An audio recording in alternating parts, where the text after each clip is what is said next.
বন্ধুরা, welcome back to my channel Puja kitchen with food. তো তোমরা সবাই কেমন আছো? আশা করছি সবাই ভালো আছো, আর আমিও খুব ভালো আছি। তো এখানে দেখো জিরের গুঁড়ো, ধনের গুঁড়ো, লঙ্কার গুঁড়ো, হলুদ গুঁড়ো, আর এখানে আছে হচ্ছে 3-4 কোয়া রসুন, একটু বেশি করে ধনেপাতা, কাঁচা লঙ্কা, আর আছে হচ্ছে কাতলা মাছ।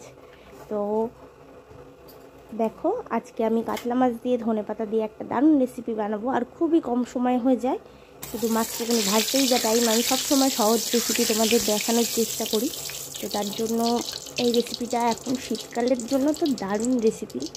আর ধনেপাতার দাম বেড়ে যাওয়ার আগে আগেই ঝটপট বানিয়ে ফেলে, মানে এখনও ধনেপাতার দাম অনেকটাই কম আছে, এরপরে বেড়ে গেলে সত্যি খুব গায়ে লাগবে। মানে এতটা ধনেপাতা নষ্ট করে এটা বানানোর তখন দেখবে খুব গায়ে লাগবে। আর তখন 10 টাকার তো ধনেপাতা হয়তো দেবেও না, আর এখন তো 10 টাকায় এক বান্ডিল ধনেপাতা পাওয়া যাচ্ছে। তো আমি এখানে তাও 3 বান্ডিল মতো ধনেপাতা নিয়েছি। তখন এই 30 টাকার ধনেপাতাটা তখন 100-150 টাকা লাগবে হয়তো এতটা ধনেপাতা কিনতে গেলে। তো বন্ধুরা, মাছটা দেখো ভালো করে ভেজে নিচ্ছে। মাছটা আমি উল্টাতেই পারছিলাম না, কতক্ষণ ধরে চেষ্টা করছি, কেন কি জানি। তো তারপরে দেখো একটু কষ্ট করে উল্টে নিলাম। তো তার আগে ক্যামেরাটা বন্ধ করে নিলাম, উল্টাতে পারছি না যখন, অনেকক্ষণ ধরে চলছে ভিডিওটা, তো একটু বন্ধ করে নিই।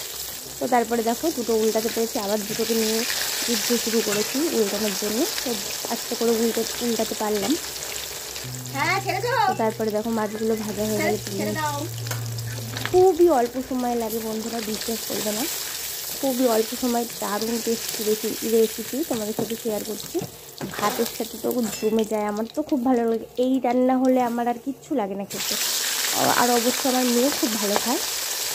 তো অনেকেই আছে যারা ধনেপাতার ফ্লেভারটা পছন্দ করে, তাদের জন্য তো একদম পারফেক্ট রেসিপি।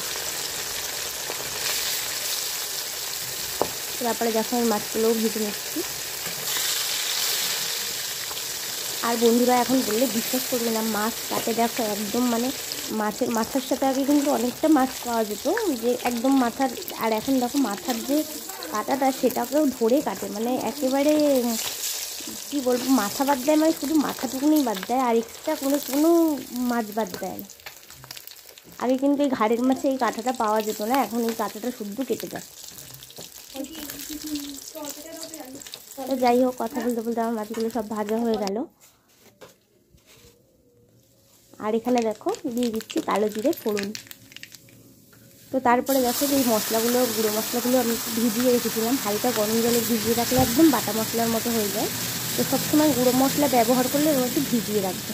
তো তারপরে দেখো তেলের ওপর গুঁড়ো মশলাটা দিয়ে একটুখানি ভাজা ভাজা করে নিয়ে একটু জল দিয়ে দিলাম। তো জলটাও যখন শুকিয়ে দেখো এরকম তেল বেরিয়ে আসছে, তখন আমি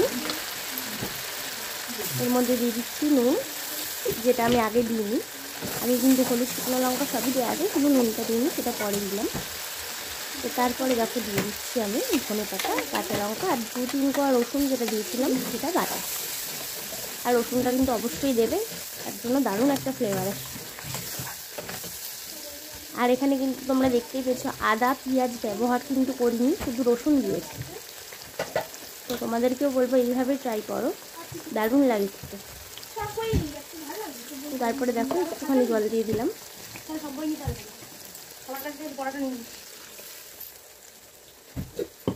তো জলটা দিয়ে ভালো করে মিশিয়ে নিচ্ছি। কালারটা দেখো বন্ধুরা কত সুন্দর এসছে, মানে সব রকম কালার মিক্স হয়ে বেশ একটা সুন্দর কালার এসছে। তো তারপরে দেখো ভাজা মাছগুলো এর মধ্যে দিয়ে দিচ্ছি। একটু ফুটে গেলেই কিন্তু নামিয়ে দেবো, খুবই চটজলদি রেসিপি। তোমরা এটা তো একটু গ্রেভি হবে, এটা কিন্তু ঝোল খাওয়া যায় না একদমই। তো ধনেপাতা বুঝে, এটা যদি আরও ধনেপাতা দিতাম আর একটু হয়তো গ্রেভিটা বেশি হতো। তো তোমরা যেরকম আমার মাছ বুঝে আমি সেই রকম ধনেপাতাটা দিয়েছি, তোমরা কম বেশি করে নিতে পারো।